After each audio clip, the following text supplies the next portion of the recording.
ह्यू Edwards बरतानवी TV की दुनिया का एक मशहूर चेहरा और BBC प्राइम टाइम न्यूज़ के बेताज बादशाह, लेकिन आज वो एक मुजरिम करार दिए गए हैं और अदालत के मुताबिक उनकी शबी और वक़ार की धज्जियां उड़ गई हैं। ह्यू एडवर्ड्स पर इल्ज़ाम था कि वो कम से कम 2018 से व्हाट्सएप के जरिए बाज़ ऐसे अफराद से राब्ते में थे जिनसे वो पैसे देकर बच्चों की नाजेबा तस्वीर मंगवाते थे। ह्यू एडवर्ड्स के बारे में इल्ज़ामात गुज़िश्ता बरस जुलाई में सामने आए थे और तभी BBC ने उन्हें सस्पेंड कर दिया था। इत्तलात के मुताबिक ह्यू एडवर्ड्स को सैकड़ों नाजेबा तस्वीर भेजी गईं, जिनमें से इस बरस जुलाई में ह्यू एडवर्ड्स ने इस बात का एतराफ़ किया था कि उन्होंने 41 ऐसी तस्वीर मंगवाई थी। अदालत के मुताबिक उन्होंने इन तस्वीर को खरीदने के लिए हज़ारों पाउंड्स खर्च किए हैं।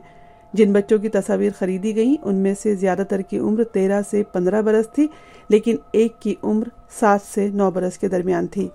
ह्यू एडवर्ड्स को जेल नहीं जाना होगा, लेकिन इस दौरान उन्हें एक सेक्स ऑफेंडर प्रोग्राम करना होगा और सेक्स ऑफेंडर या जिनसी इस्तेहसाल करने वाले लोगों की फहरिस्त में 7 बरस तक उनका नाम रहेगा।